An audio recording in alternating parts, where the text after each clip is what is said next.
Hi everyone. Heavy ಊಟ ಬೇಡ, ಏನಾದರೂ ಲೈಟಾಗಿ ಊಟ ಮಾಡಬೇಕು, ಅದರಲ್ಲೂ ಮನಸ್ಸಿಗೆ ತೃಪ್ತಿ ಸಿಗೋ ಥರ ಇರಬೇಕು ಅಂದರೆ ಆಂಧ್ರ ಸ್ಟೈಲ್ ಮೆಂತ್ಯ ಸೊಪ್ಪಿನ ಪಪ್ಪು ಒಂದು ಬೆಸ್ಟ್ ಆಪ್ಷನ್ ಅಂತ ಹೇಳ್ಬೋದು. ಬಿಸಿ ಬಿಸಿ ಅನ್ನ ತುಪ್ಪದ ಜೊತೆಗೆ ಹಾಕೊಂಡು ತಿಂತಾ ಇದ್ರೆ ಏನು ರುಚಿ ಅಂತೀರಾ.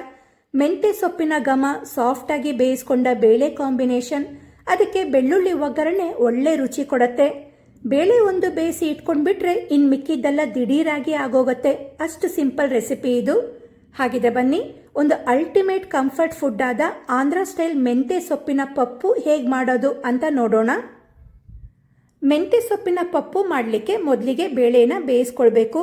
ಇಲ್ಲಿ ನಾನು ಕುಕ್ಕರ್ಗೆ 1 ಕಪ್ಪಷ್ಟು ತೊಗರಿಬೇಳೆ, ಹಾಗೆ ಇದ್ರ ಜೊತೆಗೆ ಅರ್ಧ ಕಪ್ಪಷ್ಟು ಹೆಸರು ಬೇಳೆನ ಹಾಕಿದ್ದೀನಿ.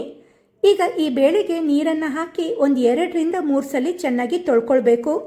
ಬೇಳೆನ ಚೆನ್ನಾಗಿ ತೊಳ್ಕೊಂಡ್ಮೇಲೆ ಇದಕ್ಕೆ ಬೇಳೆ ಬೇಯೋದಕ್ಕೆ ಬೇಕಾದಷ್ಟು ನೀರನ್ನು ಹಾಕಿ ಒಂದು 1/4 ಟೀ ಸ್ಪೂನ್ ಮೆಂತೆ ಕಾಳು, ಹಾಗೆ ಬೇಳೆ ಬೇಯಿಸೋಬೇಕಾದ್ರೆ 2 ಪಿಂಚಷ್ಟು ಇಂಗನ್ನ ಹಾಕೊಳ್ಳಿ. ಇದು ಒಳ್ಳೆ ರುಚಿ ಮತ್ತು ಘಮ ಕೊಡುತ್ತೆ. ನಂತರ ಅರ್ಧ ಟೀ ಸ್ಪೂನ್ ಅರಿಶಿಣ, ಖಾರಕ್ಕೆ ಬೇಕಾದಷ್ಟು ಹಸಿಮೆಣಸು, ಇದಕ್ಕೆ ಒಂದು 7ರಿಂದ 8 ಹಸಿಮೆಣಸು ಬೇಕಾಗತ್ತೆ. ಕೊನೆಗೆ 1 ಟೀ ಸ್ಪೂನ್ ಎಣ್ಣೆ ಹಾಕಿ ಒಂದು 3 ವಿಷಲ್ ಕೂಗಿಸಿ ಬೇಳೆನ ಸಾಫ್ಟಾಗಿ ಬೇಯಲಿಕ್ಕೆ ಬಿಡೋಣ. ಈಗ ಬೇಳೆ ಬೇಯೋಷ್ಟರಲ್ಲಿ ಒಗ್ಗರಣೆ ಮಾಡಲಿಕ್ಕೆ ಕಡಾಯಿಯಲ್ಲಿ 3 ಟೇಬಲ್ ಸ್ಪೂನ್ ಎಣ್ಣೆ ಹಾಕಿ, ಎಣ್ಣೆ ಕಾದ್ಮೇಲೆ ಇದಕ್ಕೆ 1 ಟೀ ಸ್ಪೂನ್ ಸಾಸಿವೆ ಹಾಕೊಳ್ಳಿ. ಸಾಸಿವೆ ಸಿಡಿಲಿಕ್ಕೆ ಸ್ಟಾರ್ಟ್ ಆಯಿತು ಅಂದರೆ ಇದಕ್ಕೆ 1 ಟೀ ಸ್ಪೂನ್ ಜೀರಿಗೆ, ಹಾಗೆ 1 ಉಂಡೆ ಬೆಳ್ಳುಳ್ಳಿನ ಕಟ್ ಮಾಡಿ ಇಟ್ಕೊಂಡಿದ್ದೀನಿ, ಅದನ್ನು ಹಾಕಿದ್ದೀನಿ.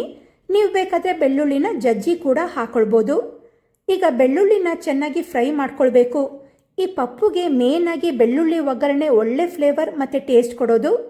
ಬೆಳ್ಳುಳ್ಳಿ ಎಲ್ಲ ಚೆನ್ನಾಗಿ ಫ್ರೈ ಆಯಿತು ಅಂದರೆ ಇದಕ್ಕೆ ಹೆಚ್ಕೊಂಡ 2 ಈರುಳ್ಳಿ ಹಾಕೊಳ್ಳಿ, ಹಾಗೆ ತುಂಡು ಮಾಡಿಕೊಂಡ 2 ಒಣಮೆಣಸು, ಸ್ವಲ್ಪ ಕರಿಬೇವು ಹಾಕಿ ಈರುಳ್ಳಿನ ಕೂಡ ಚೆನ್ನಾಗಿ ಫ್ರೈ ಮಾಡ್ಕೊಳ್ಬೇಕು.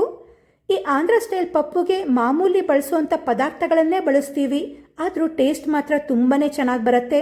ಯಾವತ್ತೂ ಈ ರೀತಿ ಪಪ್ಪುನ ಮಾಡ್ಕೊಂಡಿಲ್ಲ ಅಂದರೆ ಖಂಡಿತ ಮಾಡ್ಕೊಳ್ಳಿ, ಎಲ್ಲರಿಗೂ ಇಷ್ಟ ಆಗತ್ತೆ. ಈಗ ಈರುಳ್ಳಿ ಎಲ್ಲ ಚೆನ್ನಾಗಿ ಫ್ರೈ ಆದಮೇಲೆ ಇದಕ್ಕೆ ಹೆಚ್ಕೊಂಡ 2 ಟೊಮ್ಯಾಟೊ ಹಾಕೊಳ್ತಾ ಇದ್ದೀನಿ, ಹಾಗೆ ರುಚಿಗೆ ತಕ್ಕಷ್ಟು ಉಪ್ಪನ್ನು ಹಾಕಿ ಟೊಮ್ಯಾಟೊ ಫುಲ್ ಸಾಫ್ಟ್ ಆಗೋ ತನಕ ಫ್ರೈ ಮಾಡ್ಕೊಳ್ಬೇಕು. ಟೊಮ್ಯಾಟೊ ಜೊತೆಗೇ ಉಪ್ಪನ್ನು ಕೂಡ ಹಾಕಿರೋದ್ರಿಂದ ಟೊಮ್ಯಾಟೊ ಬೇಗ ಸಾಫ್ಟ್ ಆಗತ್ತೆ. ನೋಡಿ, ಈಗ ಟೊಮ್ಯಾಟೊ ಕೂಡ ಫುಲ್ ಸಾಫ್ಟ್ ಆಗಿದೆ. ಇದಕ್ಕೀಗ ಮೇನ್ ಇಂಗ್ರೀಡಿಯೆಂಟ್ ಮೆಂತ್ಯ ಸೊಪ್ಪು ಹಾಕೊಳ್ಳೋಣ. ನಾನಿಲ್ಲಿ 2 ಕಟ್ಟಷ್ಟು ಮೆಂತ್ಯ ಸೊಪ್ಪನ್ನು ಚೆನ್ನಾಗಿ ತೊಳೆದು ಹೆಚ್ಕೊಂಡಿರೋದನ್ನು ಹಾಕಿದ್ದೀನಿ. ಮೆಂತ್ಯ ಸೊಪ್ಪನ್ನು ಒಗ್ಗರಣೆ ಜೊತೆ ಚೆನ್ನಾಗಿ ಮಿಕ್ಸ್ ಮಾಡಿ ಸೊಪ್ಪನ್ನು ಚೆನ್ನಾಗಿ ಬಾಡಿಸ್ಕೊಳ್ಬೇಕು. ಸೊಪ್ಪು ಬಾಡಲಿಕ್ಕೆ ಜಾಸ್ತಿ ಟೈಮ್ ತಗೊಳ್ಳಲ್ಲ, ಅದರಿಂದ ಒಂದು 2 ನಿಮಿಷ ಸೊಪ್ಪನ್ನು ಬಾಡಿಸ್ಕೊಂಡ್ರೆ ಸಾಕು. ಈಗ ಸೊಪ್ಪೆಲ್ಲ ಚೆನ್ನಾಗಿ ಬಾಡಿದೆ. ನಾವು ಬೇಳೆನ ಬೇಯಲಿಕ್ಕೆ ಇಟ್ಟಿದ್ವಲ್ಲ, ಅದು ಕೂಡ ಸಾಫ್ಟಾಗಿ ಬೆಂದಿದೆ. ಈ ಬೇಳೆನ ಒಗ್ಗರಣೆಗೆ ಹಾಕೋಕ್ಕಿಂತ ಮುಂಚೆ ಬೇಳೆನ ಚೆನ್ನಾಗಿ ಮಸ್ತು ಹಾಕೊಳ್ಬೇಕು. ಬೇಳೆನ ಈ ರೀತಿ ಚೆನ್ನಾಗಿ ಮ್ಯಾಶ್ ಮಾಡ್ಕೊಂಡ್ಮೇಲೆ ಇದನ್ನು ಒಗ್ಗರಣೆಗೆ ಸೇರಿಸ್ಕೊಳ್ಳೋಣ. ತೊಗರಿ ಬೇಳೆ ಜೊತೆಗೆ ಹೆಸರು ಬೇಳೆನೂ ಹಾಕಿರೋದ್ರಿಂದ ಬೇಳೆ ನೋಡಿ ಎಷ್ಟು ಕ್ರೀಮಿಯಾಗಿ ಬಂದಿದೆ ಅಂತ. ಈಗ ಪಪ್ಪು ಕನ್ಸಿಸ್ಟೆನ್ಸಿಗೆ ಬೇಕಾದಷ್ಟು ಸ್ವಲ್ಪನೇ ನೀರನ್ನು ಹಾಕಿ ಬೇಳೆ ಮತ್ತು ಮೆಂತ್ಯ ಸೊಪ್ಪಿನ ಒಗ್ಗರಣೆ ಎಲ್ಲ ಚೆನ್ನಾಗಿ ಹೊಂದ್ಕೊಳ್ಳೋ ಹಾಗೆ ಮಿಕ್ಸ್ ಮಾಡ್ಕೊಳ್ಬೇಕು. ಈ ಪಪ್ಪು ಬೇಳೆ ಸಾರಿನ ಥರ ತುಂಬ ತೆಳು ಇರಬಾರ್ದು, ಸ್ವಲ್ಪ ಗಟ್ಟಿನೇ ಇರಬೇಕು, ಅದರಿಂದ ನೀರನ್ನು ಕಡಿಮೆನೇ ಹಾಕೊಳ್ಳಿ. ಈಗ ಈ ಪಪ್ಪು ಚೆನ್ನಾಗಿ ಕುದಿಯೋ ತನಕ ಒಂದು 6ರಿಂದ 8 ನಿಮಿಷ ಮೀಡಿಯಂ ಫ್ಲೇಮ್ನಲ್ಲಿ ಲಿಡ್ ಕ್ಲೋಸ್ ಮಾಡಿ ಕುದಿಲಿಕ್ಕೆ ಬಿಡೋಣ.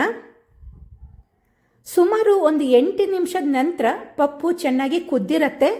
ಕೊನೆಯದಾಗಿ ಇದಕ್ಕೆ ಒಂದು ಅರ್ಧ ನಿಂಬೆ ಹಣ್ಣಿನ ರಸ ಮತ್ತು ಹೆಚ್ಕೊಂಡ ಕೊತ್ತಂಬರಿ ಸೊಪ್ಪು ಹಾಕಿ ಚೆನ್ನಾಗಿ ಮಿಕ್ಸ್ ಮಾಡ್ಕೊಳ್ಳಿ.